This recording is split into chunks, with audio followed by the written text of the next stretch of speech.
ஒருத்தவங்க வந்து அரசியல் அதிகாரத்தில் இருந்துட்டாங்க. பொதுவாகவே இந்த அரசியல் கலாச்சாரம் எப்படி இருக்குன்னா, நான் எம்எல்ஏ ஆகிட்டேன்னா தொடர்ச்சியாக நான் தான் அங்கே சீட்டு, எனக்கு தான் சீட்டு, நான் தான் தொடர்ச்சியாக எம்எல்ஏ ஆகணும் அப்படிங்கிறதே ஒரு ஒரு முட்டாள்தனமான ஒரு போக்கு தான். பட்டியலின சமூகத்தின் மீதான விளிம்புநிலை மக்கள் மீதான அடக்குமுறைகள், ஆணவ படுகொலைகள், இப்போ நாங்குநேரி சம்பவமாக இப்போ நடந்த விஷயமா இருக்கட்டும், இந்த மாதிரி விஷயங்கள் வந்து இப்போ இங்கே வந்து அதிகமாக நடந்துக்கிட்டே இருக்கு. ஸோ ஏடிஎம்கேல ஆட்சியில் நடந்துச்சு, இப்போ டிஎம்கே வந்து அதுக்கு வந்து மாற்றாக இருக்கும் அப்படின்னு நம்ம எதிர்பார்த்தோம். பட் அப்பையும் அது வந்து நடக்கலை. இது என்னென்னா, இது வந்து ஆட்சியாளர்களை தான் நம்ம பார்வை எல்லாரோட பார்வை எப்படி போகுதுன்னா, இது ஆட்சியாளர்கள் தான் இதுக்கு காரணங்கிற மாதிரி போகுது. பட் இதுக்கு காரணம் அதிகாரிகள்.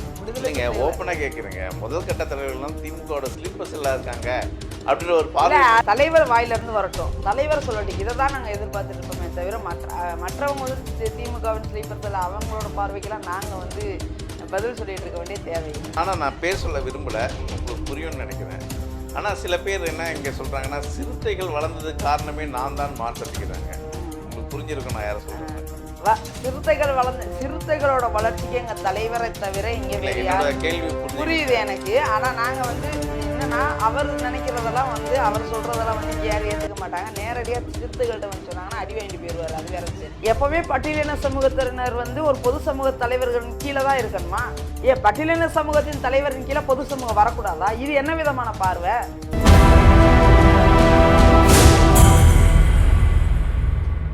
நியூஸ்மேட் நேயர்களுக்கு வணக்கம்.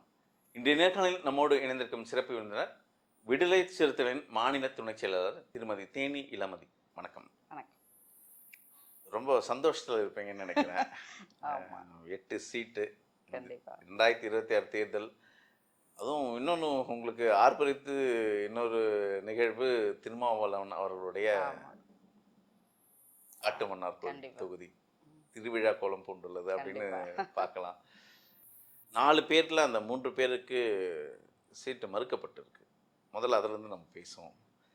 ஏன், எதனால்?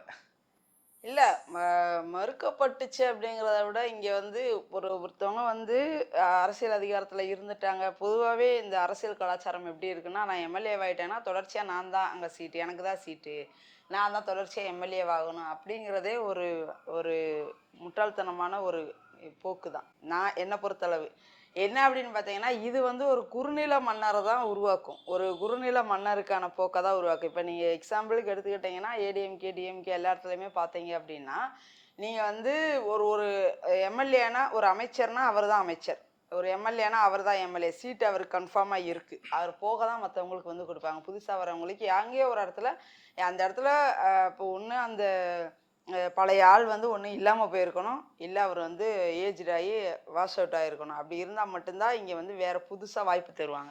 இல்லைன்னா பழைய ஆட்கள் கொடுத்துட்டே இருப்பாங்க. இப்போ நம்ம வந்து அதை மாற்றணும். இப்போ கம்யூனிஸ்ட்டில் பார்த்தீங்கன்னா ஒரு ஆளுக்கு ஒரு டைம் தான் வாய்ப்பு.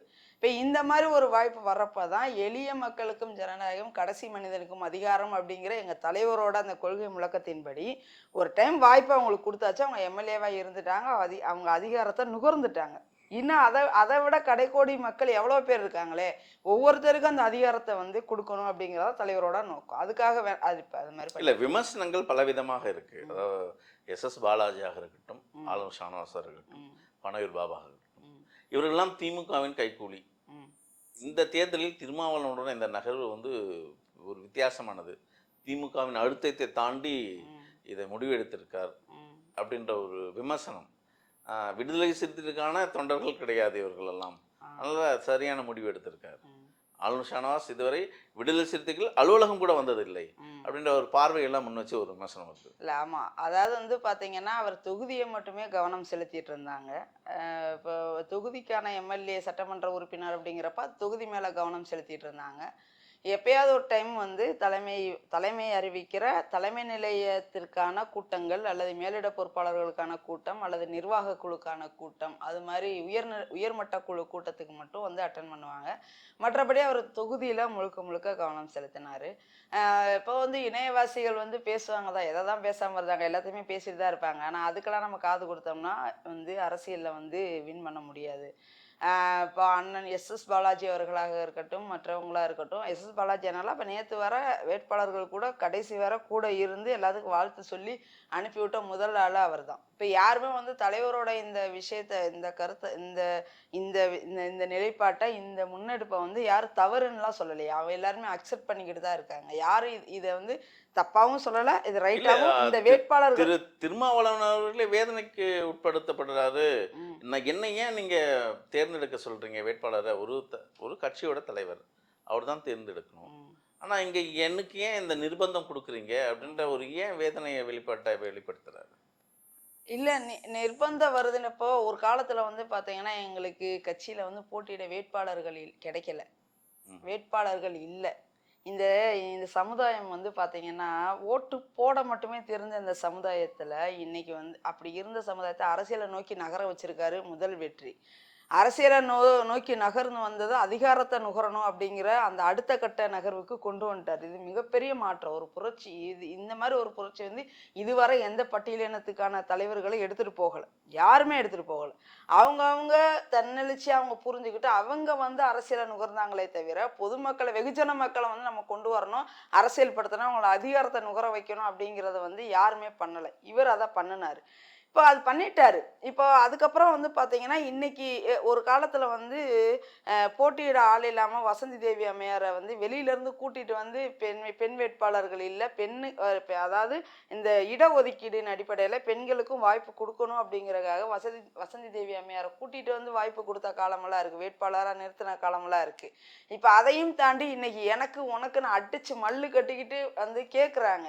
இப்போ தலைவரால் அதை டாலரேட் பண்ண முடியலை. இப்போ இப்போ அவர் வந்து பொதுவான தலைவராக, எல்லாரும் அவரை விரும்புகிறாங்க, எல்லா தொண்டர்களாலும் விரும்பப்படக்கூடிய தலைவராக இருக்கார். யாருமே பாருங்கள், கட்சியை விட்டு வெளியில் போனவங்களா கூட இருக்கட்டும், இப்போ உள்ளே இருக்கிறவங்களா இருக்கட்டும், யாருமே தலைவரை தவறாக சொல்லவே மாட்டோம். தலைவர் மேலே கோபமே வராது. தலைவரோட செயல்பாடுகள் எங்களுக்கு வந்து அக்செப்ட் பண்ணிக்கக்கூடியதாக தான் இருக்கும். ஆனால் நாங்கள் போய் கேட்போம், அழுத்தம் கொடுக்குறாங்க இல்லையா, எனக்கு வேணும், உனக்கு வேணும், சரி என்னோட ஆதரவாளர் கொடு, உன்னோட ஆதரவாளர் கொடு, இந்த மாதிரி அழுத்தங்கள் கொடுக்குறாங்க. ரெண்டாவது திமுக தலைமையிலேருந்து, திமுக தரப்புல இருந்து, திமுக மினிஸ்டர், அமைச்சர்கள், இந்த இரண்டாம் கட்ட நிர்வாகிகள்லாம் இவங்களுக்கு கொடுங்க, இவங்க கொடுத்தா நல்லா இருக்கும், இவங்க கொடுத்தா வின் பண்ணுவாங்க அப்படிங்கிற மாதிரி தலைவருக்கு வந்து இந்த மாதிரி நாலா பக்கம் இருந்து அழுத்தங்கள் வர்றப்ப இது ஏன் நான் எடுத்துக்கணும் இதை.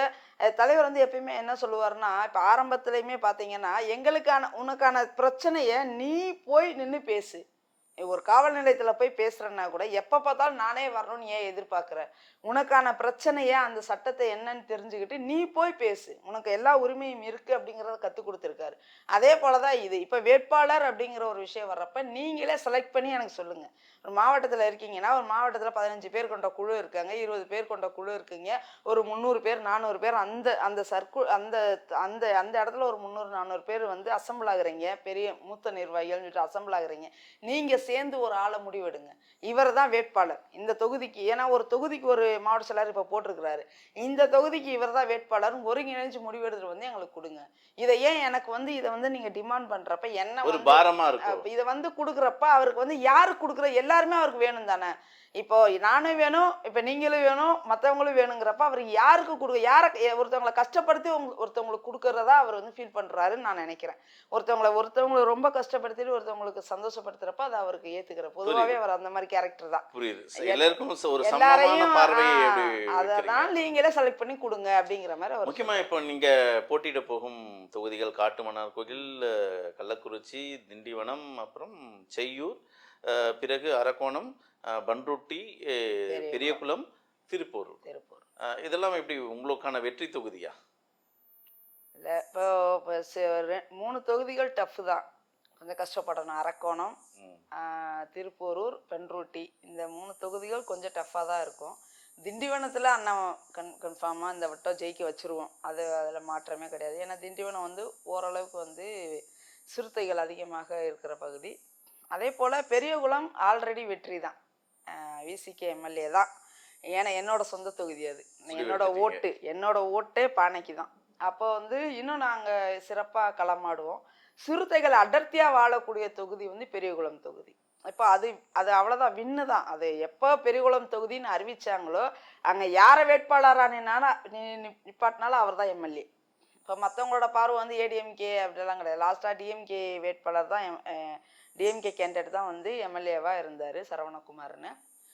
இப்போ அது போல் வந்து இந்த தடவை வந்து விசிக எம்எல்ஏ தான், அது கன்ஃபார்ம். அப்போ திண்டிவனம்ங்கிறது வந்து வன்னியரசனை ஒன்று, இன்னொன்று அதுவுமே வந்து சிறுத்தைகள் அடர்த்தியாக வாழக்கூடிய பகுதி, அங்கேயும் நம்ம வந்து இது பண்ணிடுவோம்.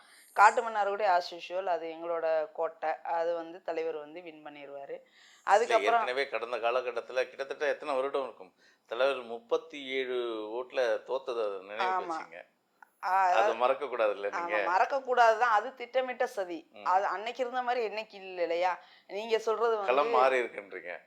களம் மாறி இருக்கு. நீங்க சொல்றது 2016, அதுக்கப்புறம் 10 ஆண்டுகள் வந்து கடந்து வந்துருச்சு.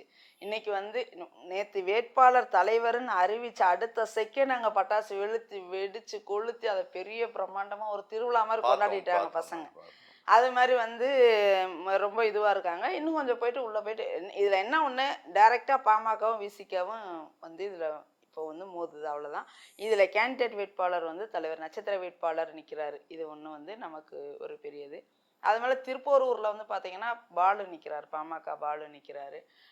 அது கொஞ்சம் டஃப்பாக இருக்கும். அதாவது இது அரக்கோணம் அதே போல் தான், கொஞ்சம் டஃப்பாக தான் இருக்கும். கொஞ்சம் கஷ்டப்பட்டு ஒர்க் பண்ணி அக்கா எழில் கரோலின் அவர்கள், அவங்க வந்து ஆல்ரெடி அரசியல் பாரம்பரியத்திலேருந்து வந்தவங்க, தலித் ஏழுமலை அவர்களோட பொண்ணு. அப்போ அவங்கள வந்து வெற்றியடைய செய்கிறது கொஞ்சம் ரிஸ்க் எடுத்து கொஞ்சம் நாங்கள் போய் வேலை பார்த்தாகணும், பண்ணுவோம்.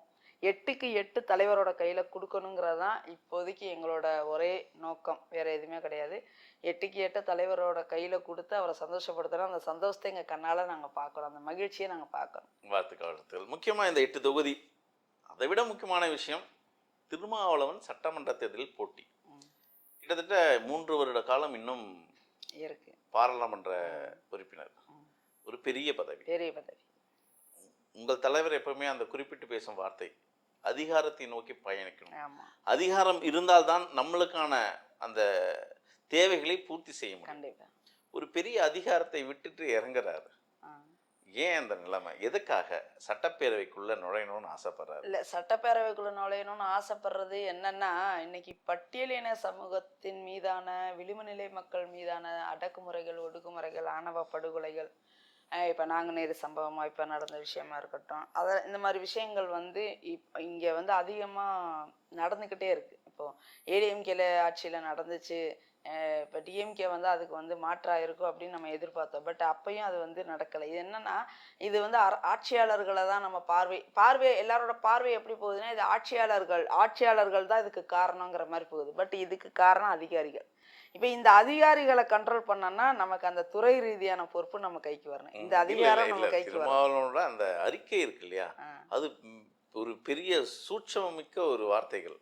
அது எங்களோட பார்வையில் நாங்கள் 2 விதமாக அதை பார்க்குறோம். நாங்கள் அந்த வார்த்தைகளை வந்து நாங்கள் எப்படி எடுத்துக்கணும்னா, கிட்டத்தட்ட திமுக கூட்டணியில் இவ்வளோ காலம் அங்கம் வகித்து கடைசி காலகட்டத்தில் ஒரு சலசலப்பு, ஒரு பெரிய ஒரு முரண்பாடு, திருமாவளவன் வேதனையின் உச்சத்துக்கே போயிட்டாரு. அந்த இடத்துல ஒரு பார்வையை நாங்கள் முன்வைக்கிறோம், அந்த வார்த்தையை. அப்போது சட்டமன்ற தேர்தலில் களம் காணும் அந்த வாய்ப்பு கிடைக்கும் போது இன்னைக்கு எதிர்கட்சியாகவோ அல்லது ஆட்சியாளராகவோ அமைஞ்சா திமுகவுக்கு எதிராக வினை ஆற்றணும், ஒரு சட்டமன்றத்தில் ஒரு கர்ஜனை, சிறுத்தையோட கர்ஜனை இருக்கணும் அப்படின்ற இடத்துக்கு வந்திருக்காரோ, அல்லது பாசிச சக்திகள் இன்னைக்கு தமிழ்நாட்டில் ரொம்ப ஊடுருவி வந்திருக்கு, திமுகவிலையும் ஓடி இருக்கு. ஏன்னா தமிழ் தேசிய கட்சின்னு ஒரு கட்சி, RSS பிரமுகருக்கு ஒரு சீட்டு கொடுத்துருக்காங்க.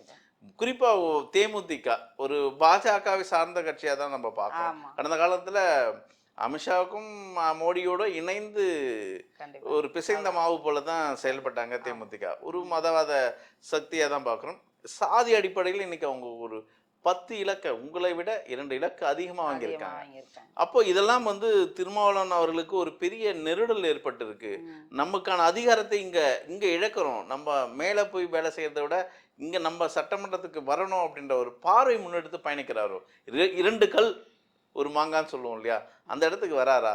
பேஸ் மட்டத்தை ஸ்ட்ராங் பண்ணிட்டு அப்புறமா பில்டிங்கை கட்டிக்கலாம் நினைக்கிறேன். வேற ஒன்றும் சொல்ல முடியாது. இதில் பேஸ்மெண்ட்டு நமக்கு ஸ்ட்ராங்காக இருக்கணும் அப்படிங்கிற முடிவுக்கு வந்துட்டார் தலைவர், வேற ஒன்றுமே கிடையாது. இந்த இடத்துக்கு வரணும்னா இப்போ மாணவர்களை நம்பியே நம்ம எப்பயுமே இப்போ நம்மளே இப்போ பார்த்தீங்கன்னா, நம்ம ஒரு எக்ஸாம்பிளுக்கு ஒரு சேல்ஸ் பண்ணுற அந்த பீப்புள்ஸை எடுத்துப்போமே, ஒரு சேல்ஸ் நடக்குது அப்படி ஒரு எடுத்துக்காட்டுக்கு தான் அதை சொல்றேன். உடனே இதுக்கு ஏதாவது வியாபாரி அப்படின்ட்டு வந்துட போறாங்க. இது ஒரு எடுத்துக்காட்டுக்கு ஒரு துறையினே வச்சுப்போம். சரி சரி. ஏதோ ஒரு துறையில ஒரு வேலை நடக்குது, ஒரு ஐடி துறையே ஏதோ ஒண்ணு, ஒரு சிஸ்டம் ஒர்க்கு கூட எதனா வச்சுக்குவோம். அதுல வந்து ஒரு வேலை நடந்துட்டு இருக்கு. அந்த வேலைய ஒரு ஒருத்தர் உட்காந்துட்டு லீடர்ஷிப்பா உட்காந்து சொல்லிட்டே இருப்பாங்க. இது மாதிரி பண்ணுப்பா, இது மாதிரி பண்ணு, இது மாதிரி பண்ணுன்னு சொல்லிட்டு தான் இருப்பாங்க. அப்படி பண்ண பண்ண திரும்ப திரும்ப தவறுகள் வந்து தன்னை மறந்து அது ஒரு சில தவறுகள் விட்டுறாங்க. அப்ப அந்த இடத்துல என்ன பண்ணுவாங்கன்னா, அவங்களே டைரக்ட்டா வந்துருவாங்க. "இங்க வா, இது என்னதான் நடக்குதுன்னு பார்ப்போம்" அப்படின்னு சொல்லிட்டு அத உட்காந்து கிளியர் பண்ணிட்டு போவாங்க. ஏன்னா, அவங்களோட மைண்ட் கிளியர் மைண்டா இருக்கும். அந்த துறையில வந்து அவங்க கிளியரா இருப்பாங்க. அவங்க எடுத்த நோக்கத்துல வந்து அவங்க கரெக்ட்டா இருப்பாங்க. அதோட போகும் பாதை இலக்குல தெளிவான பாதை. அந்த தெளிவ வந்து அவங்க சரிப்படுத்துவாங்க. இத தான் தலைவர் வந்து கையில எடுத்திருக்காரு. எவ்வளவு நாளைக்கு தான் ஜூனியர நம்பிட்டு நம்ம இந்த மாநில அரச கையில விட முடியும்? நம்ம களத்துல இறங்கி பார்ப்போம். இது என்னதான் அப்படி இருக்கு? ஏன் வந்து இந்த இடத்துல இப்படி நடக்குது? முக்கியமா இதுல நான் என்னோட இல்ல தலைவர் அதாவது திருமாவளவன் அவர்கள் களத்துல, அதாவது தமிழ்நாட்டு அரசியல் களத்துல ஏற்கனவே இறங்கி இருக்காரு. அதுல ஆமா. மாற்று கருத்து ஏற்கனவே இல்ல. பண்ணியிருக்காரு. சட்டமன்ற உறுப்பினரா அரசியல் 2 1/2 பண்ணிட்டு ஆண்டு தான் காலம் இருக்காரு. இருந்திருக்காரு. ஆனா எம்எல்ஏவாக ஆகணும்ன்ற ஒரு இடம் வந்ததுக்கு காரணம் சிறுத்தைகள் கொஞ்சம் கொஞ்சமா அழிஞ்சிட்டு இருக்கா? சிறுத்தைகள் அழியறதுக்கு இதுக்கு என்ன சார் சம்பந்தம்? அதெல்லாம் கிடையாது. சிறுத்தைகள் அழியிற வாய்ப்பே கிடையாது. இங்க ஒரு நாளும் வளர்ந்துகிட்டு தான் இருக்கு. சிறுத்தைகள் வந்து வளர்ச்சியை நோக்கி தான் போகுதே தவிர, இங்க எங்கேயுமே சறுக்கல்லாம் கிடையாது. இது வந்து தவறான பார்வை. இது வந்து தலைவர் அதாவது என்னன்னா, விளிம்புநிலை இல்ல அந்த இடத்துக்கு மக்களுக்கான வந்திருக்காரா? அரசியல திரும்ப நான் தான் பேசுறதுக்கு காப்பாத்தணும், சிறுத்தைகளை நான் தான் காப்பாத்தணும் இடத்துக்கு அவர் வந்திருக்காரா? தாங்க காப்பாத்தி ஆகணும். வேற வழி கிடையாது. அவரால மட்டும்தான் இந்த அந்த அப்போ பாசிசவாதிய அப்போ அவருடன் சார் பயணிக்கும் உங்களோட முதல் கட்ட தலைவர்கள் எல்லாம் ஒத்துழைக்கலையோ? ஒத்துழைக்கல அப்படிங்கிறதெல்லாம் இல்ல. எல்லாருமே வந்து என்னன்னா, இங்க ஒரு ஒரு ஒரு ஒரு விஷயம் வந்து விடுதலை இல்லைங்க, சிறுத்தைகள் ஓப்பனா கேக்குறேங்க. முதல் கட்ட தலைவர்கள் எல்லாம் திமுகவோட ஸ்லீப்பர்ஸ் எல்லாம் இருக்காங்க அப்படின்ற ஒரு இல்ல பார்வை முன் அது வச்சு பேசுறாங்க. அது மற்றவங்களோட பார்வை அப்படியா இருக்கலாம். பட் எல்லாருமே எங்களோட பார்வை எப்படி இருக்குன்னா, தலைவர் சொல்லுவாரா? தலைவர் சொன்னா அதை செய்வோம். அதுதான். தலைவரோட பேச்சை கட்டுப்படுவோம். நம்ம ஒரு விஷயம் பண்ணிட்டா நம்மள ஏதாவது சொல்லிருவாங்க. ஃபர்ஸ்ட் வந்து தலைவர் சொல்லட்டும். தலைவர் வாயில இருந்து வரட்டும். தலைவர் சொல்லட்டும். இதை தான் நாங்க எதிர்பார்த்துட்டு இருப்போமே தவிர, மற்றவங்க வந்து திமுகவின் ஸ்லீப்பர்ஸ் எல்லாம் அவங்களோட பார்வைக்கெல்லாம் நாங்க வந்து பதில் சொல்லிட்டு இருக்க வேண்டிய தேவையில்லை. தலைவர் என்ன சொல்றாரோ அதை கேட்டு நடக்கலான்னு பொறுமையா இருப்பாங்க. அவ்வளவுதான். சுயமா முடிவெடுக்க மாட்டாங்க. தலைவர் சொல்லட்டும் அப்படின்னு. தலைவர் ஆனா சுயமா முடிவெடுத்து செய்ய சொல்லுவாரு. இப்ப தலைவர் வந்து என்ன சொல்லுவாருன்னா, குறிப்பா ஒரு எடுத்துக்காட்டுக்கு ஒரு மாவட்ட செயலாளர் ஒரு ஒரு ஒரு விஷயம் நடக்குதுன்னா, உன் மாவட்டத்துல கொஞ்சம் மனம் விட்டு பேசுங்களேன். இப்போ கடந்த காலகட்டத்துல உங்களுக்கு முதல், அதாவது திருமாவளவன் அவர்களுக்கு அடுத்த கட்ட தலைவர்கள் ஒரு வரிசைப்படுத்துங்க. இவர்களெல்லாம் விடுதலை சிறுத்தைகளுக்காக பாடுபட்டவர்களா? மனம் விட்டு பேசுங்க. இப்படி எல்லாம் இருந்தாங்க. ஆமா, சிறுத்தைகளுக்கு தான் பாடுபட்டாங்க, திமுகலாம் யாரும் பாடுபடல. அடுத்த கட்ட தலைவர்கள் விசிகாவின் அடுத்த கட்ட தலைவர்கள்னா நீங்க வந்து பாக்குறது யாரை பாக்குறீங்க அப்படின்னா, உங்களுக்கு ஊடக வெளிச்சம் பட்ட அந்த ஒரு 4-5 பேர் தான் உங்களுக்கு வந்து அடுத்த கட்ட தலைவரா உங்களுக்கு தெரியுது. இதையும் தாண்டி ஊடக வெளிச்சம் படாத மதுரையை சார்ந்த நிறைய தோழர்கள், நிறைய அண்ணன்மார்கள் வந்து 2ஆம் கட்ட தலைவர்களா இருக்காங்க. ஊடக வெளிச்சமே பல. இப்ப எடுத்துக்காட்டுக்கு பெரியகுளம் தொகுதி வேட்பாளர் அண்ணன் ஆற்றல் அரசு அண்ணன் வந்து சக்திவேல் ஒரு பேரு. அவர் வந்து பாத்தீங்கன்னா டிபிஐல தலைவருக்கு சீனியர். தலைவரையே கூட்டிட்டு வந்தது அவர் தான். அந்த காணொலியை பார்த்தோம். திருமாவளவன் அவர்களே எனக்கு அரசியல் ஆசான்ற இடத்துல பேசியிருக்காரு. ஆமா, தலைவரை வந்து டிபிஐக்கு டிபிஐக்கு வந்து மலைச்சாமி ஐயா இறந்ததுக்கு அப்புறமா இந்த இந்த இதுக்கு தலைமை தாங்க வேண்டியது நீங்க தான் அப்படின்னு அடையாளம் கண்டு கொடுத்து எங்களுக்கு ஒரு பொக்கிஷத்தை கையில கொடுத்தவர் அவரு. ஆனா அவரை இந்த வேட்பாளரா தலைவர் அறிவிக்கலைன்னா அவர் யாருன்னே யாருக்கும் தெரிஞ்சிருக்காது. இப்ப அது மாதிரி ஆளுமைகள்லாம் இருக்காங்க. அவர் வந்து எந்த இடத்துலையும் வந்து நான் தான் தலைவரை வெளில கொண்டு வந்தது, நான் தான் தலைவரை வந்து அரசியல் படுத்தினது, என்னாலதான் இன்னைக்கு தலைவர் இவ்வளவு பெரிய ஆளா இருக்காருன்னு ஒரு இடத்துல அவர் சொன்னதும் கிடையாது. அவர் இது மாதிரி ஒரு ஆளுங்கிறது இங்க பல பேருக்கு சிறுத்தைகளுக்கே தெரியாது. ஆனா நான் பேர் சொல்ல விரும்பல, உங்களுக்கு புரியும்னு நினைக்கிறேன். ஆனா சில பேர் என்ன இங்க சொல்றாங்கன்னா, சிறுத்தைகள் வளர்ந்ததுக்கு காரணமே நான் தான் மார்த்தட்டிக்கிறாங்க. உங்களுக்கு புரிஞ்சிருக்கும் நான் யாரை சொல்றேன்னு. சிறுத்தைகளோட வளர்ச்சிக்கு எங்க தலைவரை தவிர இங்க வேற யாரும் கேள்வி புரியுது எனக்கு. ஆனா நாங்க வந்து என்னன்னா, அவர் நினைக்கிறதெல்லாம் வந்து அவர் சொல்றதெல்லாம் வந்து இங்க யாரும் ஏத்துக்க மாட்டாங்க. நேரடியா சிறுத்தைகள்கிட்ட வந்து சொன்னாங்கன்னா அடி வாங்கிட்டு போயிருவாரு. அது வேற விஷயம். வெளியில உங்களை மாதிரி ஊழியர்கள்ட்ட சொல்லலாம், அவர் பின்னாடிதான் இருக்காங்கன்னு சொல்றாங்க. அப்படியெல்லாம் கிடையாது. ஒரே ஒரு விஷயம் சொல்லவா, சிறுத்தைகள் தலைவர் பின்னாடி மட்டும்தான் இருப்போம். அதை நான் அடிச்சு சொல்லுவேன். நீ இங்க எத்தனை பேர் வேணா உள்ள வரலாம், எத்தனை பேர் வேணா வெளியில போலாம், அவங்க மட்டும் தான் வெளில போவாங்க. அவங்க பேசுற பேச்சு தலைவருக்கு எதிராவோ தலைவருக்கு அகைன்ஸ்டாவோ இங்க வந்து எந்த சிறுத்தையும் தன்னோட வாதத்தை முன்வைக்க மாட்டாங்க.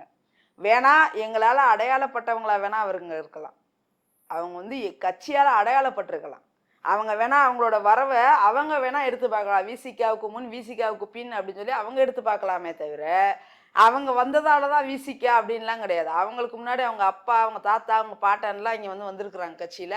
அவங்களாம் வந்து இருந்து தலைவர் கொள்கை தலைவராக ஏற்றுட்டு இருந்திருக்கிறாங்க.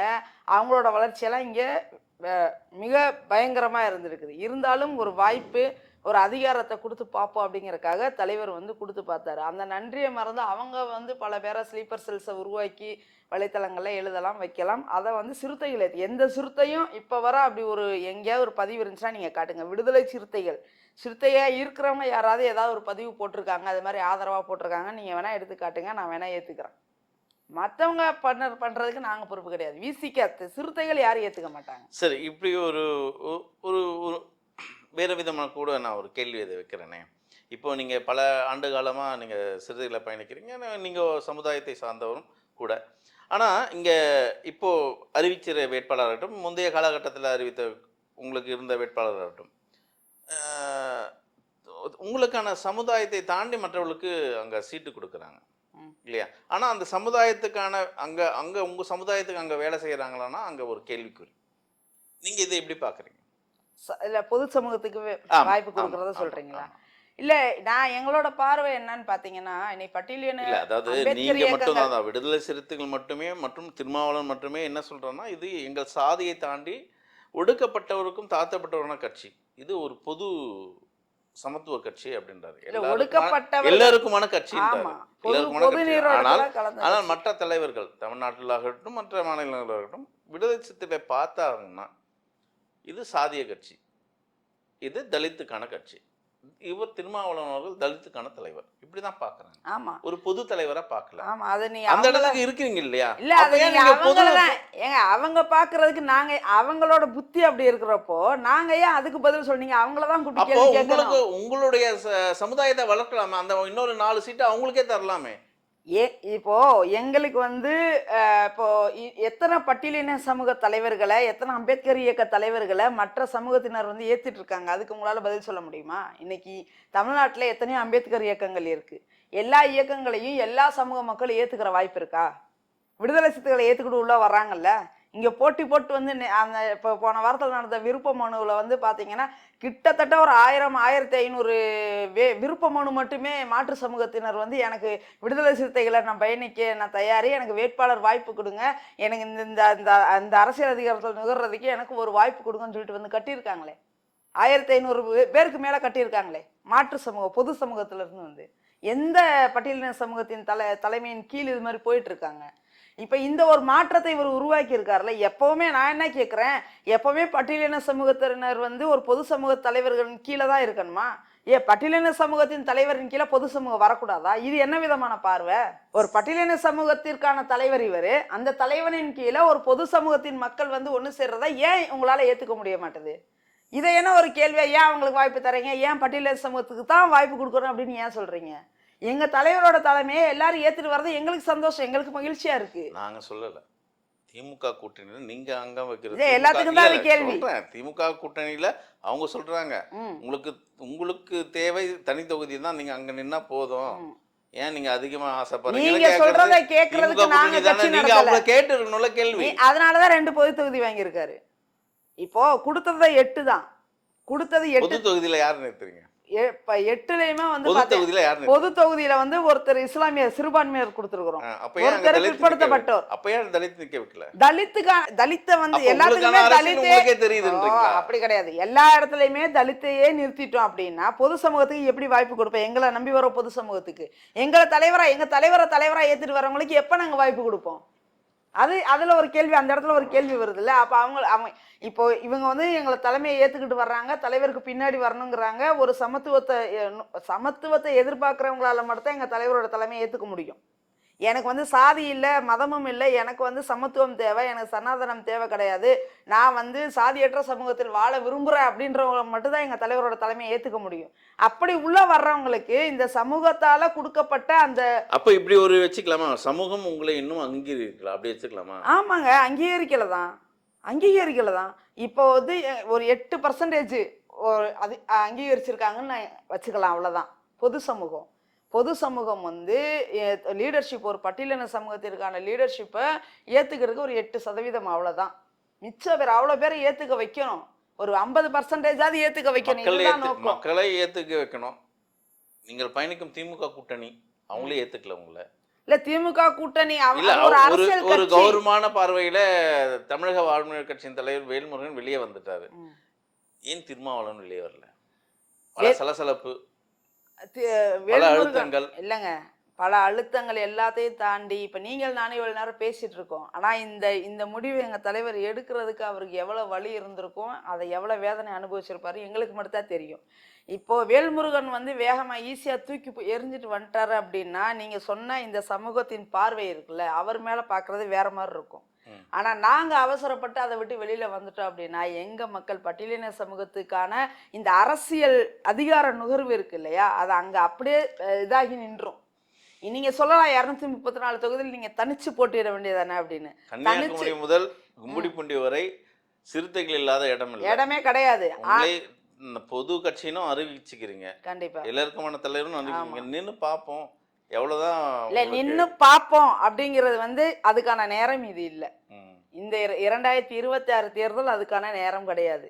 கண்டிப்பா நீங்க இப்ப நான் எங்களுக்கு மட்டும் நான் திருமாவளவன் அவர்களை அடிமை, திமுகவோட அடிமை அப்படின்றாங்களே, விமர்சனம் வந்து உங்களுக்கு ஏற்கத்தக்கதா இருக்கா? ஏங்க, பேசுறவங்க பேசிட்டே தான் இருப்பாங்க. நம்ம உணர்வுகளுக்கு வந்து மதிப்பு கொடுத்து காது கொடுத்து கேட்க ஆரம்பிச்சோன்னு வச்சுக்கோங்களேன், நம்ம எதுவுமே எந்த இடத்துலையுமே அங்கேயே தேங்கி நிற்க வேண்டியதான். நம்மளோட இலக்கு என்ன, இலக்கை நோக்கி மட்டுமே போறவங்க சைடில் வர சவுண்டை எதையுமே காதில் வாங்கிக்கவே மாட்டாங்க.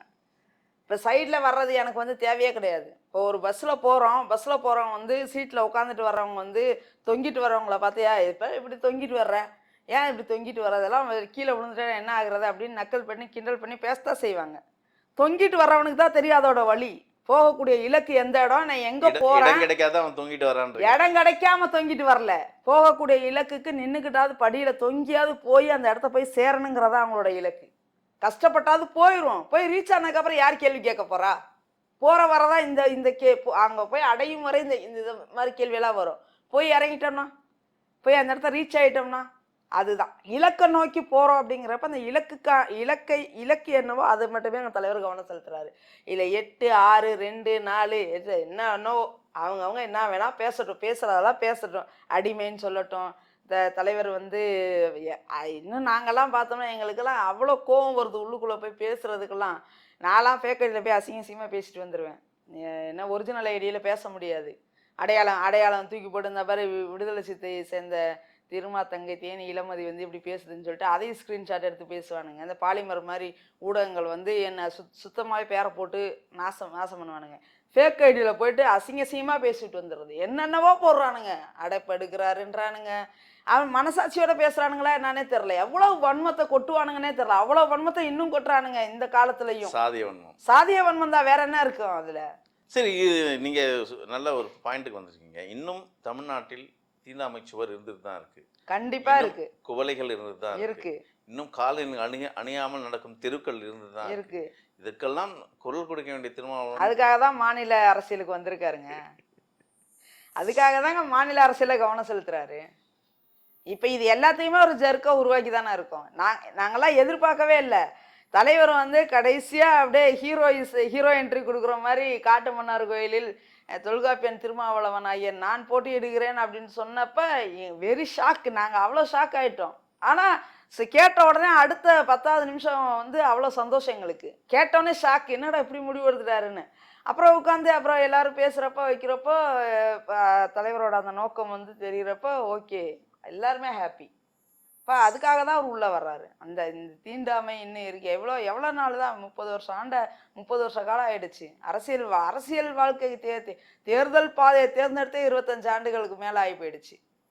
அப்ப இன்னும் அதே மாதிரி தான் இருக்குங்கிறப்ப என்ன பண்றது? இதுக்கு ஏதாவது ஒரு வழி பண்ணணும்னு தான் வர்றாரு. சிறப்பு. மிக அருமையான தெளிவான விளக்கம் கொடுத்தீங்க. உங்கள் வெற்றிக்கு வாழ்த்துக்கள். நன்றி.